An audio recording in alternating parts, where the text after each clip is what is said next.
Comment est-il possible que l'Afrique, avec tant de richesses sous son sol, des ressources naturelles si généreuses et une abondance d'eau et de soleil, reste le continent le plus pauvre du monde? En juillet 2023, cette question rhétorique a été posée à Saint-Pétersbourg par le capitaine Ibrahim Traoré, alors âgé de seulement 35 ans et à peine 10 mois après avoir pris le pouvoir au Burkina Faso. Elle visait à justifier le rapprochement de son pays avec la Russie et sa rupture de plus en plus conflictuelle avec l'Europe. En l'espace de seulement quelques années, 3 États sahéliens, le Mali, le Burkina Faso et le Niger, ont expulsé les troupes françaises, rejeté l'ordre régional existant et proclamé la restauration de leur souveraineté. Ils étaient censés enfin vaincre le terrorisme par eux-mêmes, une menace que l'Occident n'avait pas réussi à maîtriser après une décennie d'efforts. Et ainsi, les Français ont été remplacés par les Russes. D'abord les mercenaires de Wagner, puis l'Africa Corps contrôlé par le Kremlin. Le résultat ? Aujourd'hui, les groupes djihadistes s'emparent de plus en plus de territoires. Les juntes contrôlent de moins en moins leur propre pays, tandis que les forces russes subissent leurs pertes les plus lourdes en Afrique depuis que Moscou a commencé à s'étendre sur le continent. Dans le même temps, l'or extrait sous la protection russe transite par le Moyen-Orient vers les marchés mondiaux, contribuant ainsi à financer la machine de guerre du Kremlin. Si Traoré cherche encore une réponse à sa question, ses propres politiques en fournissent une grande partie. Le Sahel est devenu le point de convergence de 3 conflits. La lutte pour le pouvoir en Afrique, l'expansion d'Al-Qaïda et de l'État islamique et la confrontation de la Russie avec l'Occident. Leurs conséquences pourraient bientôt se faire sentir bien plus près de l'Europe que beaucoup ne l'imaginent. Pourquoi le remplacement d'un groupe de partenaires n'a-t-il rien changé et a-t-il même empiré la situation ? Découvrons-le.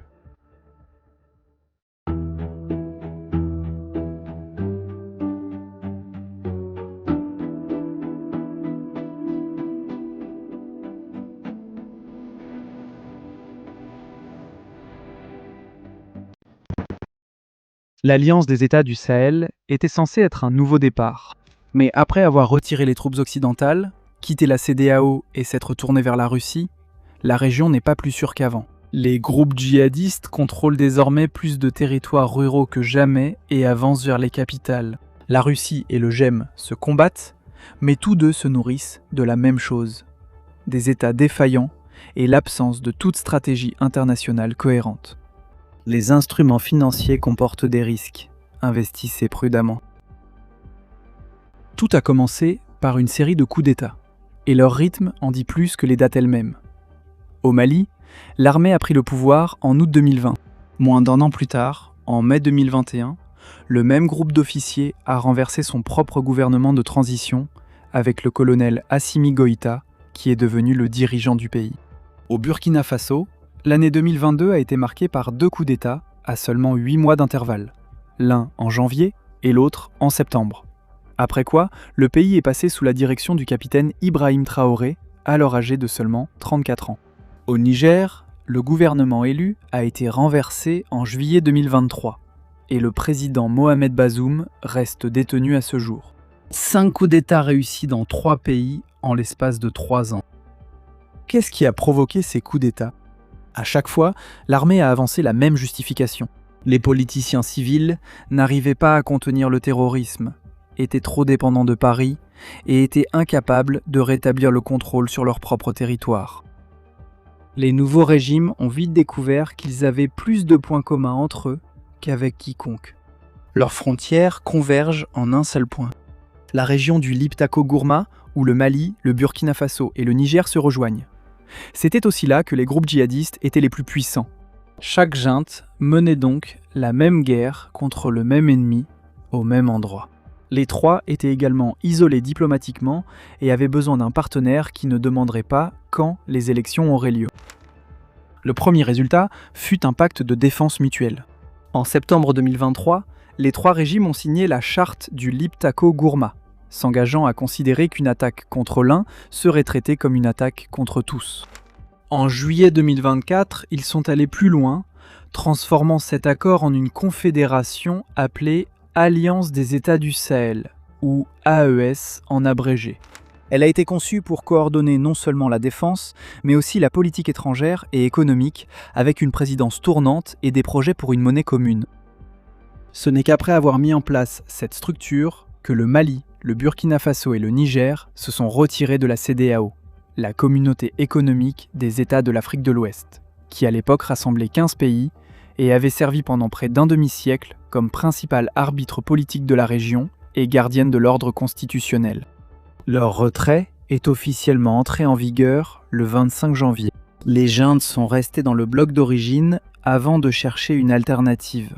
Ils ont d'abord construit l'alternative et se sont retirés sans se mettre en danger. Fait intéressant, la CEDEAO, qui compte désormais 12 États d'Afrique de l'Ouest, a maintenu certains accords de voyage et de commerce, car une rupture immédiate aurait beaucoup plus nui aux gens ordinaires qu'aux dirigeants militaires.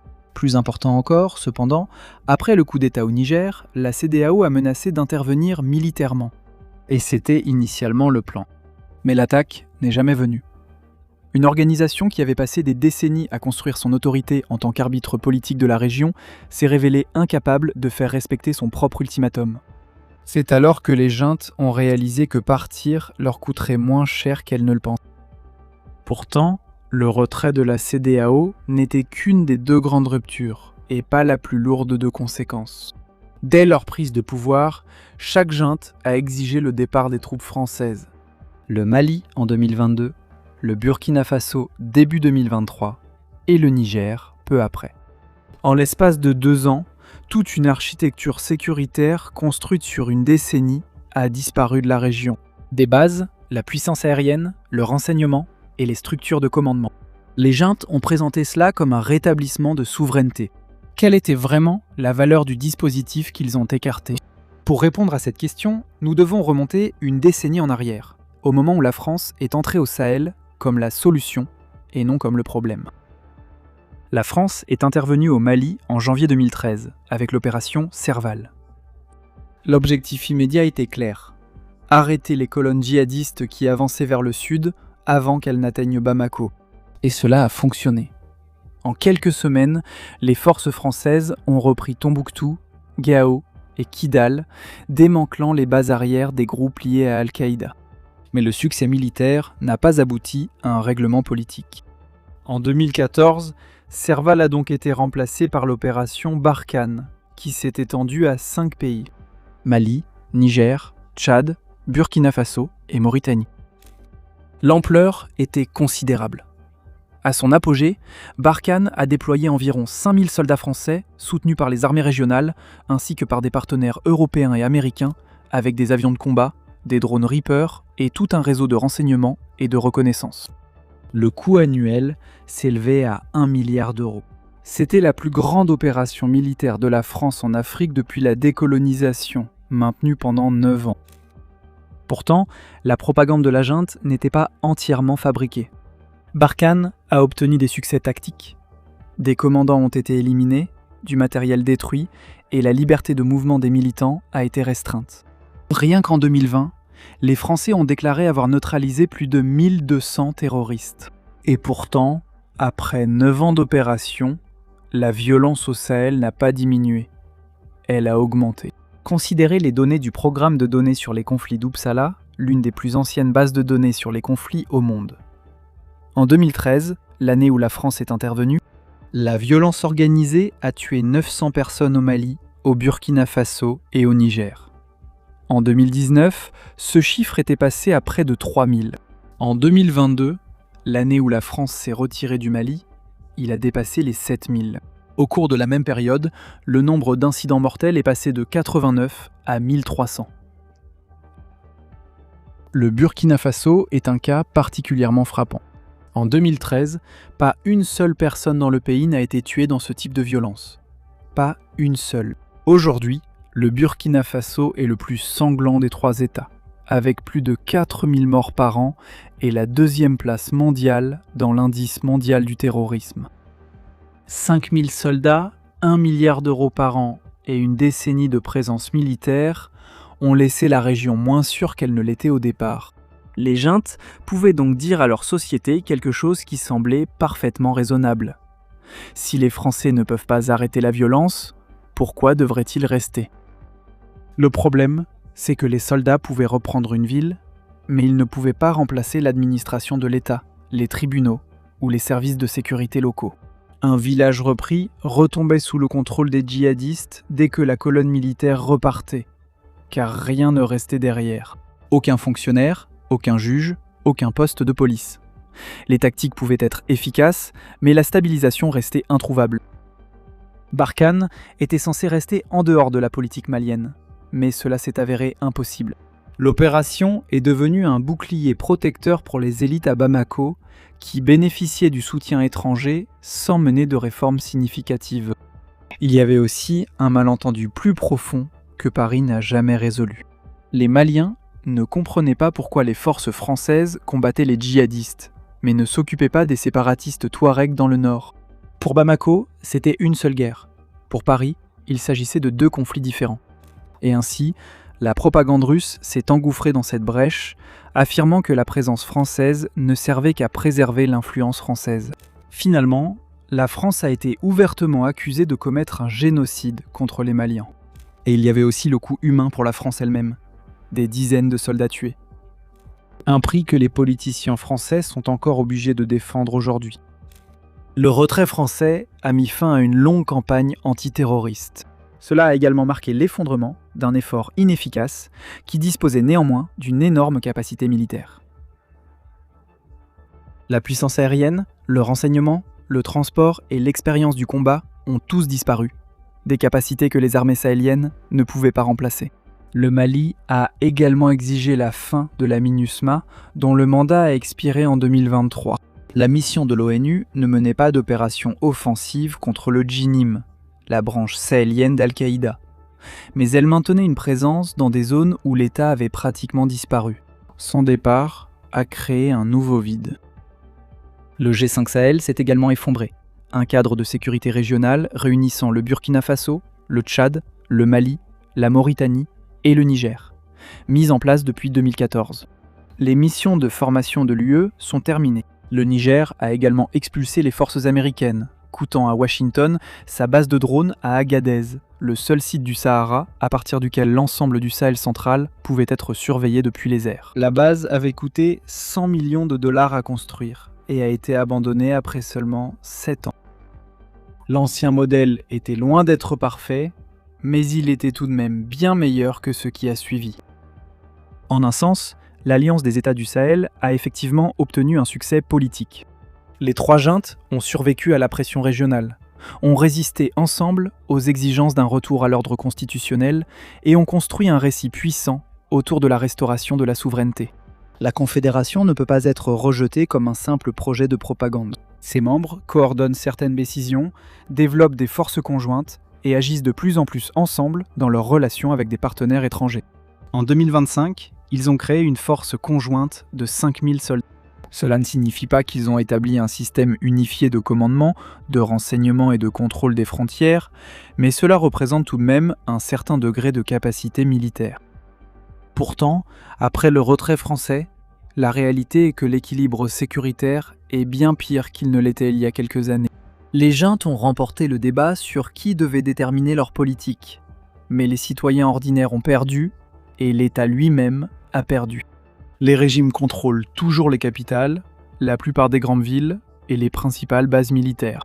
Pendant ce temps, le GSIM et l'État islamique au Sahel ont étendu leur réseau à travers les zones rurales. Ils contrôlent les routes, imposent des taxes, bloquent les villes et déterminent l'accès aux marchés locaux. C'est le paradoxe central du régime militaire au Sahel.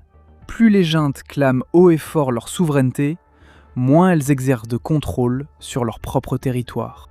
À l'heure actuelle, le Mali, le Burkina Faso et le Niger ne contrôlent chacun au mieux qu'environ la moitié de leur territoire national. Et qui prospèrent dans des endroits caractérisés par des vides sécuritaires, l'effondrement de l'autorité et l'érosion du contrôle de l'État? La Fédération de Russie, bien sûr. Au début, le principal instrument de la Russie était le groupe Wagner, qui offrait aux juntes protection, formation et participation directe aux opérations militaires, en échange d'influence politique et d'accès au marché et aux ressources naturelles. Il est utile de s'arrêter ici, car le modèle économique présente une contradiction intrinsèque. Les mercenaires n'avaient aucun intérêt à renforcer la capacité de défense indépendante de leurs clients. Bien au contraire. Une insécurité prolongée justifiait leur présence et ouvrait la voie à de nouveaux contrats. Au Sahel, la Russie profite de l'instabilité même qu'elle prétend combattre. Ainsi, après la mort de Prigojine, Moscou a commencé à formaliser ses structures et à les placer sous le contrôle du ministère de la Défense et du renseignement militaire. Au Mali, Wagner a été remplacé par l'Africa Corps, mais le changement de nom n'a pas marqué la fin de la présence russe. Au contraire, Moscou a assumé une plus grande responsabilité pour des opérations qui avaient auparavant été présentées comme l'œuvre d'une société privée. En juillet 2026, la Russie et les États de l'AES se sont de nouveau engagés à approfondir leur coopération militaire, alors même que les groupes djihadistes continuaient de gagner du terrain. Et cela nous amène à un point qu'il faut énoncer clairement. Le Mali est désormais le principal front de guerre de la Fédération de Russie en Afrique. Nulle part ailleurs sur le continent, les forces russes ne sont engagées à une telle échelle. En République centrafricaine, ils gardent le palais présidentiel et les sites miniers. Au Soudan, ils commercent avec les deux camps dans la guerre civile. Au Mozambique, Wagner a tenté de combattre, a subi des pertes et s'est retiré après seulement quelques mois. Le Mali est différent. Des colonnes russes quittent leur base aux côtés de l'armée malienne, attaquent des villes, mènent des opérations dans le désert à des centaines de kilomètres de leur base logistique et y meurent. Un épisode de juillet 2024 illustre cela mieux que tout le reste. Une colonne de soldats maliens et de combattants Wagner se dirigeait vers Tinzaouaten, près de la frontière algérienne, dans le cadre de ce que Bamako a décrit comme une opération de stabilisation. Le convoi a été pris en embuscade par des rebelles Touaregs et a de nouveau été attaqué pendant sa retraite, cette fois par des combattants du GEM. La bataille a duré 4 jours au milieu d'une tempête de sable. Selon les sources, les pertes russes sont estimées entre environ 40 et 84 soldats. Même le chiffre le plus conservateur en ferait la perte la plus meurtrière subie par les forces russes en Afrique.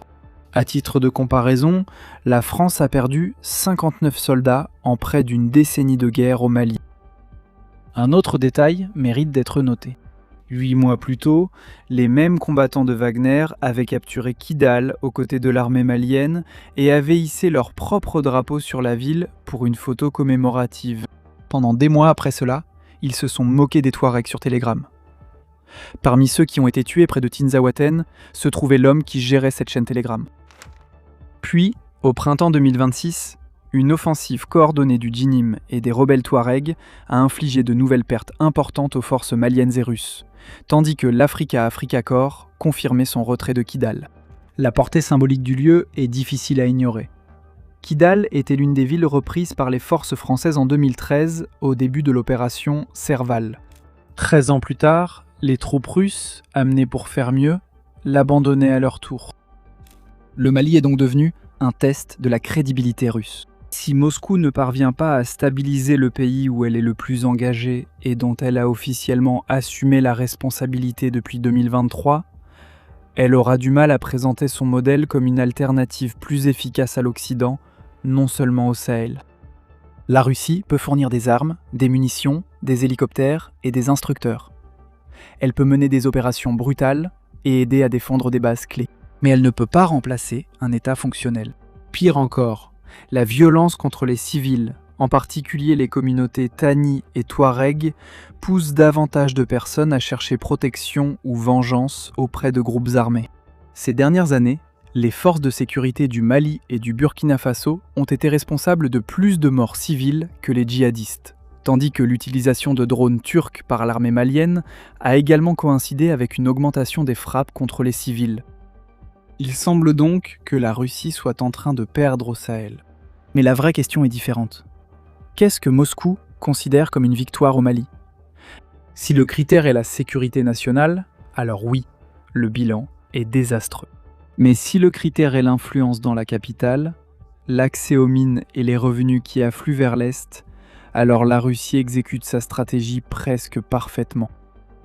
Ce qui est en jeu, c'est l'accès à l'or, au lithium et à d'autres ressources naturelles. Le modèle n'est pas nouveau.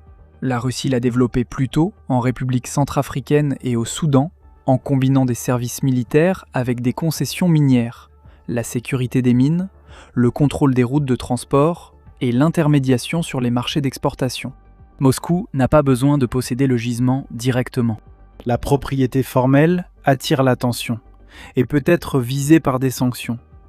Il suffit de contrôler les éléments sans lesquels le gisement n'a aucune valeur. La licence, la sécurité du site d'extraction et la voie d'accès au marché, la mine peut rester malienne sur le papier. Mais ce qui compte, c'est qui décide si elle fonctionne réellement et où les camions peuvent aller une fois qu'ils partent. Le Kremlin pourrait gagner plus d'1 milliard de dollars par an grâce à l'extraction de minéraux en Afrique, tandis que les estimations pour le Mali, le Soudan et la République centrafricaine réunies atteignent environ 2,5 milliards de dollars. Ces chiffres sont approximatifs car une grande partie du commerce se fait en dehors des statistiques officielles. Mais la conclusion principale reste inchangée. L'or africain aide la Russie à contourner les sanctions et à financer des activités liées à sa guerre contre l'Ukraine. Alors, où va l'or russe du Mali ? Au Moyen-Orient. L'or quitte le Sahel pour les Émirats arabes unis, qui restent la principale porte d'entrée pour les lingots non déclarés provenant de toute l'Afrique. Là-bas, il est fondu et mélangé à du métal provenant de sources légitimes. Une fois qu'un lingot quitte la raffinerie, il ne porte plus aucune trace de son origine africaine. C'est simplement de l'or, prêt à être vendu à n'importe qui, n'importe où. De là, une partie arrive sur les marchés européens, dont la Suisse. En d'autres termes, l'or extrait sous la protection de mercenaires russes est blanchi dans le Golfe et acheté en Europe. Le problème n'est pas seulement l'extraction, c'est que personne, tout au long de la chaîne, ne demande d'où vient l'or. L'Afrique, la Russie et l'Ukraine font donc partie du même système. Les forces russes aident à préserver les gouvernements alliés et à sécuriser l'accès aux ressources. Les profits renforcent l'économie de guerre de la Russie, tandis que la présence politique de Moscou l'aide à obtenir le soutien, ou du moins la neutralité, des États africains dans les forums internationaux. De cette manière, les événements en Mali affectent, entre autres, la sécurité de tout le flanc est de l'OTAN. Mais jusqu'à présent, nous avons observé le Sahel d'en haut, à travers la lutte pour combler le vide laissé par l'Occident, au niveau des capitales, des contrats et des mines.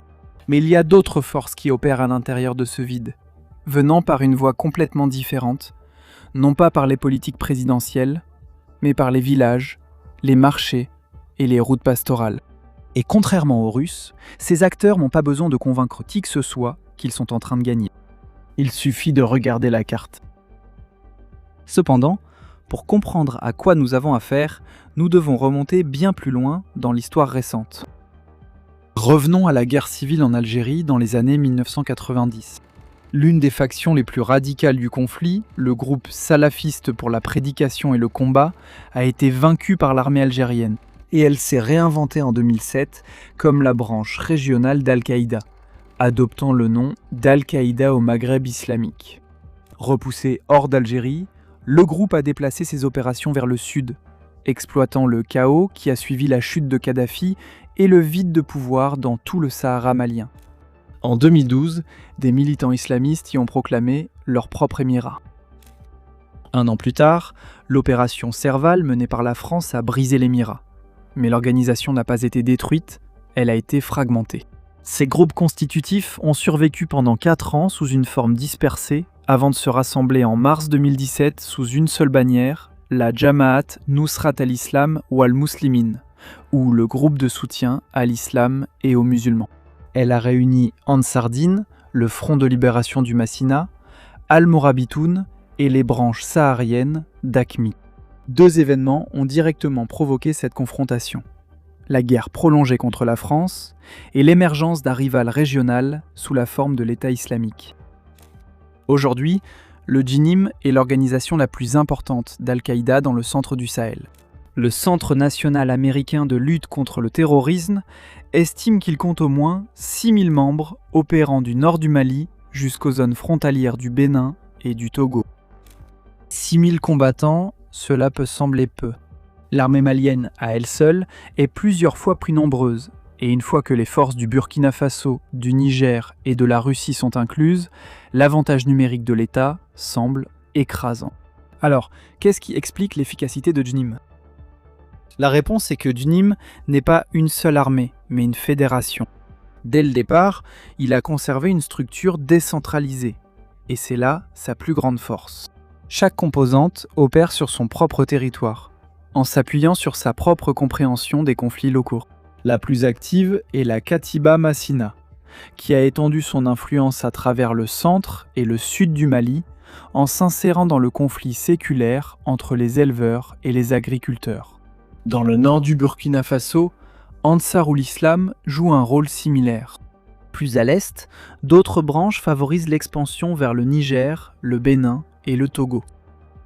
La force du JNIM ne vient donc pas seulement du nombre de ses combattants ou de l'idéologie d'Al-Qaïda. Elle vient de la capacité de l'organisation à relier l'idéologie aux intérêts locaux, à la contrebande, aux conflits fonciers et aux ressentiments que l'État n'a jamais apaisés.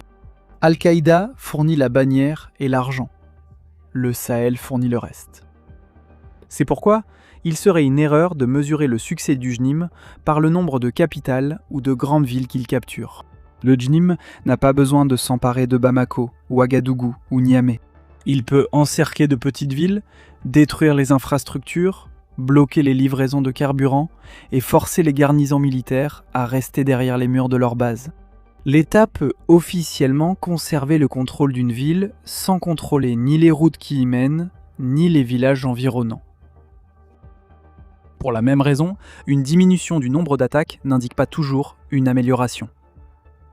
Parfois, cela signifie que l'organisation n'a plus besoin de se battre parce que l'administration de l'État a déjà été chassée et que la population locale a accepté les règles qui lui ont été imposées. Cependant, sa capacité la plus dangereuse est de se greffer sur les conflits des autres.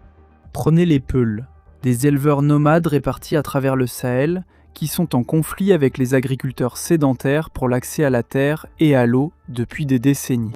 Assimiler la communauté Peul au djihadisme serait absurde.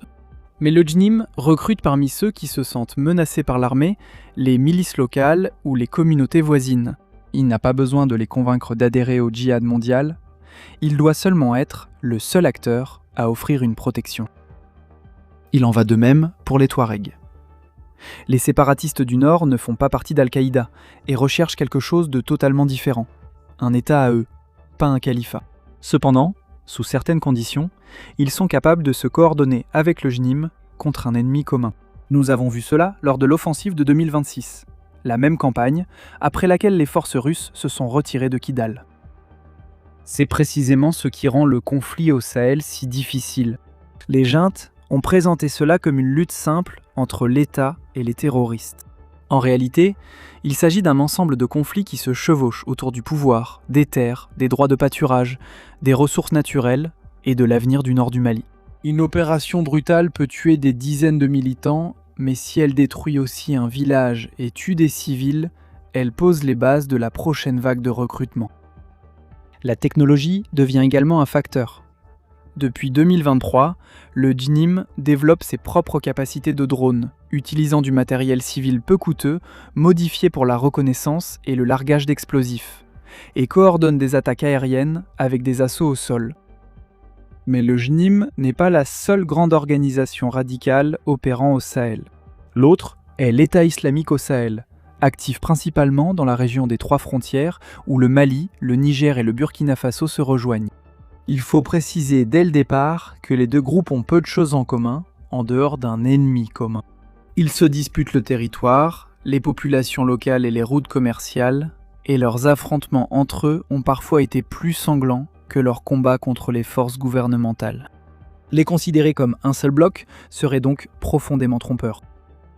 Pour un soldat malien ou nigérian, cependant, cette distinction est en grande partie théorique. La pression de l'État peut temporairement contenir leur rivalité. Une offensive d'un groupe peut ouvrir la voie à l'autre pour s'installer dans un territoire abandonné, et les deux combattent contre l'armée malienne et les forces russes. Le Niger se trouve dans la position la plus difficile de toutes, car il mène deux guerres distinctes aux extrémités opposées du pays. À l'ouest, il affronte le GSIM et l'État islamique au Sahel. Au sud-est, autour du lac Tchad, il fait face à l'ISWAP et au reste de Boko Haram. Ce sont 2 théâtres d'opérations distincts, séparés de plus de 1000 km chacun, nécessitant ses propres forces. Pour cette raison, ce sont les réseaux terroristes et la pression qu'ils exercent depuis plusieurs directions, et non un commandement djihadiste unifié, qui représente actuellement la plus grande menace pour les juntes du Sahel. Ainsi, jusqu'à présent, toute l'histoire s'est déroulée à l'intérieur des frontières des États libres réunis par une succession de coups d'État. Cependant, les djihadistes n'interprètent pas les cartes politiques comme nous. Pour eux, la frontière entre le Burkina Faso et le Bénin n'est pas la limite du champ de bataille, mais une autre faille à exploiter. Et au-delà, se trouve ce qui a longtemps été considéré comme la partie paisible de l'Afrique de l'Ouest, les États du Golfe de Guinée. L'expansion du GSIM vers le Golfe de Guinée n'a pas commencé par une vaste colonne de combattants sortant du Mali, à la manière des colonnes russes en Ukraine. L'organisation progresse par étapes. Elle a d'abord consolidé son influence au Mali et au Burkina Faso, puis a commencé à se déplacer vers le sud à travers le continent. Fait crucial, des affrontements ont désormais lieu régulièrement le long des frontières entre le Burkina Faso et le Bénin, ainsi qu'entre le Burkina Faso et le Togo. Au Bénin, le GSIM ne se limite plus à utiliser les zones situées en dehors des villes comme base arrière. L'organisation attaque l'armée et tente de s'implanter dans les économies locales des 2 côtés de la frontière avec le Niger. Elle mène des opérations de propagande, tisse des liens avec les communautés locales et participe au commerce illicite, y compris le trafic d'armes. La situation est similaire au Togo. Le Ghana est un cas quelque peu différent. Il n'a pas encore connu de campagne terroriste comparable à celle du nord du Bénin et du Togo, mais l'absence d'attaque majeure ne signifie pas l'absence de menaces. Les régions du nord peuvent être utilisées comme base arrière logistique précisément pour éviter d'ouvrir un autre front. Les djihadistes n'ont pas non plus besoin de s'emparer eux-mêmes des ports. Il est bien plus facile de frapper les routes menant à Kono, Conakry, Lomé, Abidjan et Dakar. Perturber les transports peut affaiblir à la fois les États côtiers et les juntes de l'AES en même temps. Pour le GSIM, la guerre économique est souvent plus efficace que d'essayer de contrôler une grande ville. Il est cependant important de se rappeler qu'il n'existe pas encore de bande continue de territoire sous contrôle djihadiste s'étendant du Mali jusqu'à l'océan. L'expression « corridor du terrorisme » doit être comprise comme un réseau de zones d'influence, de routes de contrebande et de zones d'insécurité. Le GSIM n'a pas besoin de contrôler chaque kilomètre. Il lui suffit seulement de pouvoir déplacer des personnes, des armes et de l'argent à travers le Burkina Faso vers le Bénin, le Togo et le nord du Ghana. Un tel corridor est en train de se former progressivement. Si le GSIM et d'autres groupes ne sont pas arrêtés, cette ceinture de terreur va s'étendre avec le temps et pourrait finir par ressembler à une sorte de quasi-État. À ce stade, quelqu'un pourrait demander « Pourquoi l'Occident ne fait-il rien ?» Premièrement, les Français ont effectivement essayé et, pour toute récompense, ont été expulsés par les juntes. Deuxièmement, nous devons comprendre que soutenir la lutte contre les djihadistes au Mali signifie aussi, indirectement, renforcer la junte et la présence de la Russie. Pourtant, l'isolement total de Bamako facilite la progression du JNIM et pousse les autorités à une dépendance encore plus profonde envers Moscou. Le même dilemme s'applique au Burkina Faso et au Niger. Il n'y a pas ici de choix simple entre le bien et le mal. Il y a 2 menaces et les 2 doivent être contenues en même temps. Répéter l'opération Barkhane dans sa forme précédente n'est pas réaliste. La France n'a plus le mandat politique pour revenir, tandis que d'autres pays européens se souviennent à la fois de l'échec des missions au Sahel et de l'expérience de la Libye. La fin de l'opération Barkhane a créé un vide qui n'a jamais été comblé, tandis que les efforts occidentaux restent fragmentés et mal coordonnés. Donc si le problème est réel, plutôt que simplement théorique, que devraient faire les États occidentaux avant qu'ils ne prennent de l'ampleur et ne commencent à menacer leur propre société, notamment par le biais de migrations massives? Il semble évident que l'OTAN ne devrait pas lancer une nouvelle intervention à grande échelle dans une région aussi instable. En même temps, l'Alliance doit reconnaître que la sécurité de l'Europe et de l'Afrique du Nord forme un système unique et connecté. à travers la présence russe, les flux financiers, la migration et le terrorisme. L'OTAN a adopté un plan pour un engagement renforcé sur son flanc sud et a nommé un représentant spécial, mais pour l'instant, ses principaux outils restent le dialogue et la coopération à un niveau général. Une nouvelle approche est ici nécessaire. Elle ne peut pas se limiter à former quelques bataillons ou à transférer de l'argent à des gouvernements qui ne contrôlent même pas leur province. Elle ne peut pas seulement se concentrer sur la protection des frontières européennes.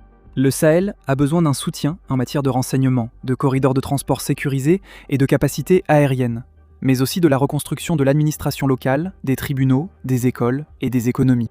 L'action militaire doit être combinée à une réforme politique, au développement et à des efforts pour contrer la radicalisation. Cela nécessiterait sans doute de lancer une mission de stabilisation. Ce serait un retour aux fondamentaux. Mais il n'existe pas de demi-mesure viable. Il vaut donc la peine de se demander à quoi pourrait ressembler une démarche concrète si une véritable décision stratégique était prise pour soutenir la région et affronter ces groupes radicaux. La première priorité devrait être d'arrêter l'expansion vers le golfe de Guinée. Le Bénin, le Togo, le Ghana et la Côte d'Ivoire ont besoin de soutien avant que les structures djihadistes ne s'installent durablement, et non après qu'un nouveau front se soit déjà ouvert. Cela implique renseignement, renforcement des frontières, meilleure mobilité militaire, protection des routes clés et lutte anti-drone. Le soutien doit aussi concerner les communautés locales. La deuxième priorité est de reconstruire la coopération régionale malgré la division entre la CEDEAO et l'AES. Les groupes terroristes exploitent les frontières, tandis que les États perdent du temps dans des querelles politiques. Des mécanismes sont nécessaires pour partager les informations sur les déplacements des combattants, le trafic d'armes et le financement. Maintenir des canaux de communication avec les juntes ne signifie pas approuver leur politique. Cela signifie préserver la capacité d'agir là où l'absence de communication renforce directement à la fois la Russie et le GSIM. La troisième priorité devrait cibler les réseaux financiers russes. Les sanctions contre des commandants individuels ne suffisent pas si l'or peut toujours atteindre des intermédiaires et obtenir une documentation légitime lorsqu'il transite par différentes juridictions. Ce qu'il faut, c'est l'identification des mines, des sociétés de sécurité, des opérateurs de transport et des raffineries, ainsi qu'une transparence bien plus grande sur les importations vers les Émirats arabes unis et l'Europe. La présence de la Russie doit être comprise simultanément comme une menace militaire, économique et informationnelle. La quatrième priorité est un retour dans la bataille informationnelle. La Russie a remporté une grande partie de la bataille des récits en Afrique en présentant chaque échec français comme une preuve de la supériorité de son propre modèle. Aujourd'hui, le véritable bilan doit être clairement établi. Après plusieurs années de coopération avec la Russie, le contrôle djihadiste n'a pas diminué. Le nombre de morts reste élevé et le Mali est devenu le théâtre d'une guerre prolongée. Enfin, l'OTAN et l'Union européenne doivent s'impliquer davantage, mais sans simplement répéter les interventions passées. L'Alliance possède d'énormes capacités militaires. Pourtant, la pire option serait de revenir dans la région sans objectif politique, puis de se retirer à nouveau après plusieurs années. Cependant, la croyance selon laquelle l'absence n'a aucun coût est presque aussi dommageable. Nous devons être clairs sur ce que produit la déstabilisation au Sahel. Elle alimente le trafic d'armes, de drogue et d'êtres humains. Elle provoque des déplacements à l'intérieur de l'Afrique, puis accroît la pression migratoire vers l'Afrique du Nord et l'Europe. Les migrants ne doivent pas être assimilés à des terroristes, mais les groupes armés exploitent les mêmes routes, les mêmes réseaux criminels et falsifient des documents. Une aggravation pourrait accroître les flux migratoires et permettre des opérations terroristes plus sophistiquées contre l'Europe et l'Amérique du Nord. Pour l'instant, le scénario le plus probable n'est pas l'émergence d'un seul État djihadiste couvrant l'ensemble du Sahel. Une fragmentation continue est bien plus plausible. Les capitales resteront entre les mains des juntes. La Russie protégera les régimes et ses intérêts économiques. Pendant ce temps, les djihadistes et l'État islamique étendront leur contrôle sur les zones rurales et les routes de transport. Cet arrangement pourrait persister pendant des années tout en s'étendant progressivement vers le sud. C'est précisément pour cela que le Mali est si important. C'est le principal front de guerre de la Fédération de Russie en Afrique, mais aussi la démonstration la plus claire des limites du modèle russe. Moscou peut maintenir un partenaire au pouvoir, mais elle ne peut pas reconstruire un État. Elle peut sécuriser l'accès aux ressources naturelles, mais elle ne peut pas arrêter l'expansion du djihadisme. Chaque année supplémentaire de guerre accroît l'influence de la Russie dans la capitale, tandis que le contrôle du gouvernement sur les provinces continue de diminuer. L'Europe ne peut pas choisir entre soutenir les partenaires de la Russie et abandonner la région aux groupes djihadistes. Elle a besoin d'une politique conçue pour contenir ces deux menaces. Cela nécessitera de maintenir le contact avec l'AES, de renforcer les États du Golfe de Guinée, de perturber le financement des opérations russes et de reconstruire les capacités de renseignement et de reconnaissance. Ce sera coûteux et politiquement difficile, mais l'inaction continue a aussi un prix. La plus grande erreur serait de considérer l'Afrique, la Russie et l'Ukraine comme trois dossiers distincts. La Russie utilise les ressources africaines pour renforcer son effort de guerre. Elle exploite les crises sécuritaires pour évincer l'Occident, puis se présente comme le seul partenaire capable de protéger les régimes vulnérables. Les groupes djihadistes profitent du même vide, étendant leur influence vers le golfe de Guinée. À moins que l'Europe n'élabore une stratégie qui prenne en compte ces liens, elle ne réagira que lorsque la menace se sera à nouveau nettement rapprochée de ses propres frontières.